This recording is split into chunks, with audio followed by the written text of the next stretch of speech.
Good morning. We are on the second day of our Somerset trip and we're in Devon. We have just left Somerset and driven into Devon this morning. We're going to go to some very ottery places today, but first we've stopped in a little village called Broadhembury, which is very pretty. Let me show you around. And here from the churchyard, we can look over the church wall and see this lovely thatched building, which I believe is the old manor house here in Broadhembury. We came to Broadhembury because it's a lovely little village, and we decided to pop into the parish church to check it out, as one does. But we discovered several unusual things about the church, and one very fun surprise in there, which we were absolutely delighted about. Stay tuned to see what the big surprise was, and at the end of this video, I'll share a tour of an even more amazing church in an extremely ottery place. From the outside, I admired the interesting little windows on the side of the clock tower. I'm used to seeing little arrow slits in these thick fortification walls, but this little window is in the shape of a bottle, and there's a quatrefoil and various other interesting shapes, and a little sculpture niche way up there. There were these grotesques and gargoyles on the outside of the church, and then inside the church, there were these sculptures above the stained glass windows, which I thought was unusual. A church has stood on this site in Broadhembury since 1256, and the current building is over 500 years old. Now that I've learned that every Church of England church has a royal coat of arms displayed in it, I've started looking for them. I was impressed with the lovely pipe organ that this small village parish church has. It was also interesting to me to see that such a small church had a gallery in it as well. It is a very old font, yes. I love the carvings in it. It's was amazing. smashed to pieces, as you can see, when they were doing that sort of thing to churches, and reassembled. So there's a bit of debate over who they all are. Oh, really? Yes. I don't think people have had a definite guess. This looks like a bishop here. So these are Glastonbury chairs, and it's because of the style? The style, yes. I think the Abbot of Glastonbury used to sit in one in the Abbey, and it was copied for bishops throughout the land. Another thing that really impressed me is that every window in this church had remarkable stained glass in it, and the colors were simply gorgeous.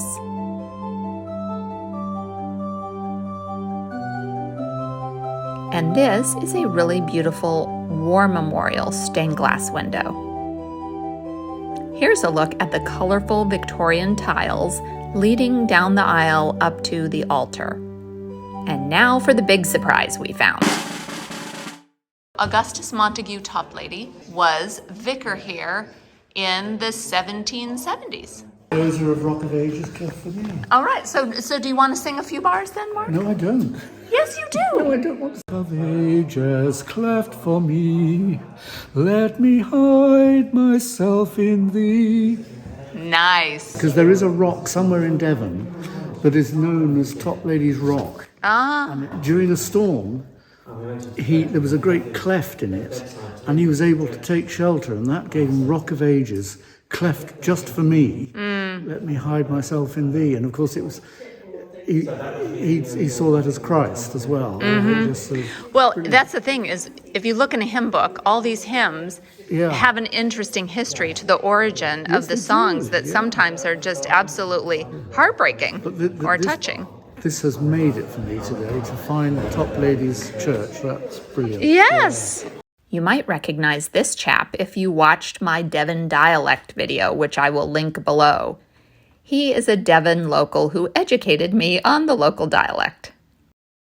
I had seen TV programs mention building homes out of cob, but I'd never seen examples in person and heard about how they are constructed. Cousin David gave me a bit of an explanation whilst we inspected this cob wall here. Cob wall, which is probably made of mud and straw and maybe manure, and it's capped with tiles because if you didn't do that, the cob would wash away. I've always wondered how you could build a house out of mud and it not get washed away in the rain. We love the stone mullion windows, leaded windows. Very old. Here in the Drew Arms. Oh, the door's closed. How low the door is and how wide it is. That is a very low and very wide. Ian's demonstrating. It was a wet and rather dreary afternoon when we visited Broadhembury. Here is the post office and the rest of beautiful Broadhembury, where it has started to rain. But my camera and I are both waterproof. Here's the King George VI coronation bench.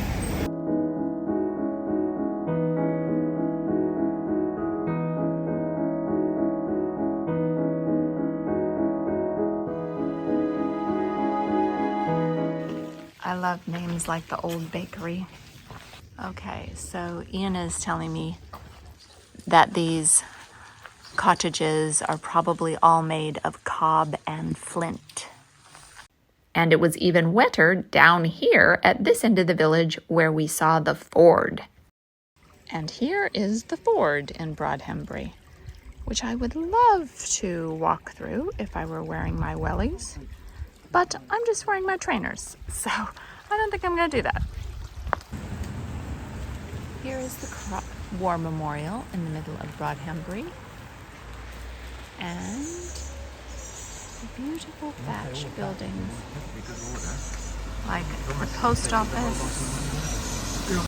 One more look at the rainy yet charming village of Broadhembury before our next stop, which is a very special, very ottery place. All right, so the weather is pretty much rubbish right now, but we're someplace very important, so I came here despite the rain to capture this. Here is a pub with magenta flowers called the OTTER Inn. I just love that this place has so many magenta flowers and this cute otter on the sign. It's just awesome. So not only is this pub called the OTTER, has magenta flowers all around it, but it is located right next to the River OTTER, and then wait for it, this is the best part of all. It's in a village called Weston, like the name of my son. So Weston, next time you come to visit, I think we need to come here. Here I am standing on the banks of the River OTTER, and I'm going to walk over this bridge and do something a bit insane. I was insanely happy to take a photo next to this sign. I really think I need to take Weston to come here next time he comes to visit. Be sure you subscribe and click the bell because next week is the otteriest video yet as I show you my otter baby friends at the Otters and Butterflies Sanctuary in Buckfastleigh. Next up is our lunchtime adventure. Ian planned a lunch for us at a very special place. So come along as we try to not run over any dog walkers, and we'll show you our lunch at the Pig at Combe. The Pig is an old Elizabethan manor house set in the picturesque Otter Valley and only 8 miles from the coast. It is now a hotel and dining venue. Here is a look at the pig mascot out front and some lovely artichoke-looking purple flowering plant which captured my attention. If you know us, you won't be surprised that we booked a table at the frugal dining option of this stately manor. We ate in the Folly, not the main house. It is a more casual and rustic bistro in this delightful folly near the garden. I knew right away I would like this place when I walked in and saw the magenta umbrellas. It was a rainy day, so we enjoyed the warm and cozy environment of the Folly, with its pizza oven and plants everywhere growing tomatoes, peppers, and strawberries. The ambiance and food were both great. David and Mark enjoyed some local cider, so here is a rare cider photo on my channel. Now for a recap of what we ate at our table. This is crackling and applesauce, and I've never seen crackling like that. This is the roasted cauliflower, Pandora courgettes, garden herbs, vegan yogurt, and toasted almonds. This, listen to this description. This is the garden elephant garlic and Quicks cheddar dough balls with tomato sauce for dipping.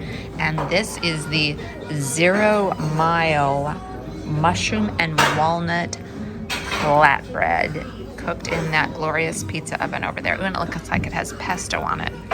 I can't wait to dig into this. We devoured those cheesy, garlicky dough balls, and they were amazing. Also on the table was this hummus with crispy chickpeas and herb flatbread. And for dessert, we had this delicious dark chocolate cheesecake with summer garden berry compote. Before we leave the pig and drive to the next place, let's go explore the manor house a bit and see where the berries from that dessert were grown. They take the pig theme really seriously. The loos are labeled sows and boars. I'm sure people who don't read or understand English are a bit confused by this, but it probably doesn't matter much. The rooms in the hotel are beautifully appointed and fun to take a look at. If you had the budget, I'm sure it would be an amazing place for a weekend stay, an evening meal, or a wedding venue. Here at the Pig, they focus on growing and preparing nearly everything for the restaurants right there on the property. I was a bit obsessed with their 25-mile menu. While they might source their meat and cheese within 25 miles, clearly most of their fruit and veg comes from less than 1 mile away. There's a saying in Devon that if you stick your finger in the ground, it will grow. And the 3 walled gardens here at the Pig are the most amazing kitchen gardens I've ever seen. This is just a massive mint garden. Some magenta flowers. And here is a spinach tree that's got these little tips of purpley magenta on them. Charred rhubarb. Interesting. Yeah. I've heard of chard. I didn't know it was charred rhubarb. Well, yeah, the stalks look like red rhubarb and the top looks like chard. That's true. I'm confused. Maybe you didn't know kale was so beautiful, but look. I didn't. There's this kale. Then there's this, which is kalettes, which has got kind of this purpley vein to it. It's gorgeous. Then there's more kale over here, which is also purpley and gorgeous. And then this kale, emerald ice, and that kale, that might be the prettiest of them all. It's called dazzling blue. And it is rather blue. Okay, enough vegetables. Let's pose for a quick photo on the garden swing and then head to the most otteriest place of the day. And here it is, a place that I have been begging to go visit ever since I started this YouTube channel. Ottery Saint Mary. I am excited to be back in Ottery Saint Mary. I think it's been nearly 30 years since I've been here last. And I want to show you some Ottery stuff. Here we have Otter Furniture. This is a sandwich shop called the Silver Otter. Here's the Otter Garden Center. I'm not quite sure what this place is, but it has an Ottery name too. And the Ottery Flooring Company, and Ottery Travel. It needs to be Magenta Ottery Travel. This might be the best name, Otter Wishes. In addition to places with the name Otter in them, you can also find some adorably sweet little otter faces in this town. Here is the Ottery St Mary Heritage Museum.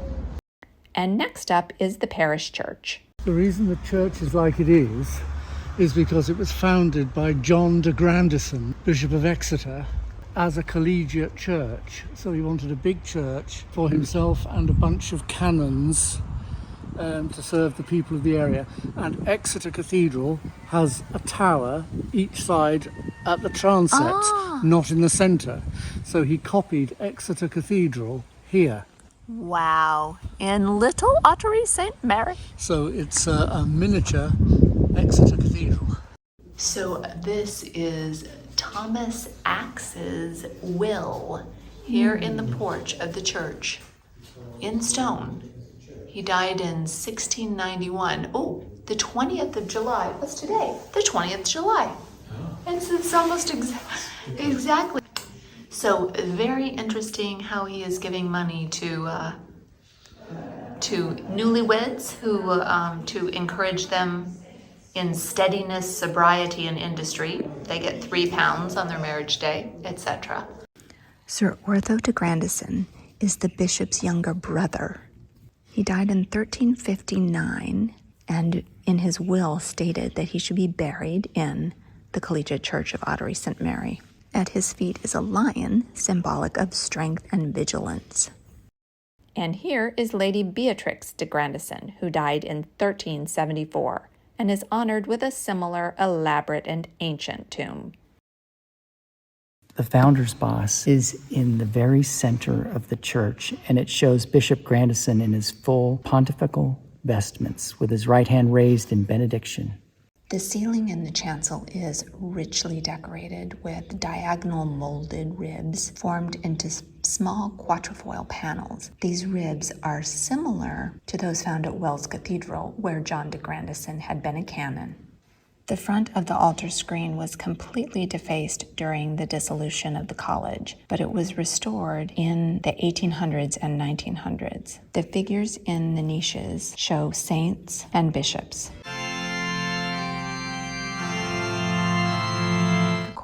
With the organ divided on either side, which reminds me of Durham Cathedral. Here in the Dorset aisle, which was built around 1520, we see amazing fan vaulting. And at the top of the vaults are bosses that are Tudor roses. This is an exquisite example of the perpendicular Gothic style. And those bosses are pendant bosses, which are very unusual. And on these side arches here, we have an interesting assortment of corbel figures. Just beautiful detail everywhere you look in this church. This monument of John Coke shows him life-size in armor standing beneath a classic canopy. He died in 1632 when he was only 42 years old. The skull below the monument is a classic emblem of death. Now we're in a storage closet where one of the church volunteers is showing us the famous green man that's in the vault. Here are some more interesting corbels, like the famous owl, and another of the noteworthy green men. And check out this one, an elephant with human ears. I've never seen a baptismal font quite like this, made out of some intricate rock and possibly granite. It's cool how the colors and patterns are so complementary to the Victorian tile work on the floor. Now we're entering the Lady Chapel, which is often one of the most beautiful gems in a cathedral or church. On either side are these two corbel heads, which are believed to represent William de Montacute, 1st Earl of Salisbury, and Sir Ortho de Grandison, the uncle of the Bishop de Grandison, who bought and constructed this church. It's surprising to see this green man here in the Lady Chapel. The stained glass in here is really beautiful, all around on 3 sides. This is the south choir aisle, and you don't really usually see aisles like this in just parish churches in a village. Probably the most famous former resident of Ottery St Mary is Samuel Taylor Coleridge, who was born in 1772. He authored well-known poems such as The Rime of the Ancient Mariner, Kubla Khan, and others. His father was vicar of this church and master of the grammar school. This chapel is in memory of Sir John Taylor Coleridge and his wife Mary. The Victorian mosaic work is beautiful. This tomb is in memory of Jane Baroness Coleridge. And we were discussing if her feet are placed on the back of an otter or some other critter. What are your thoughts? Please let me know in the comments.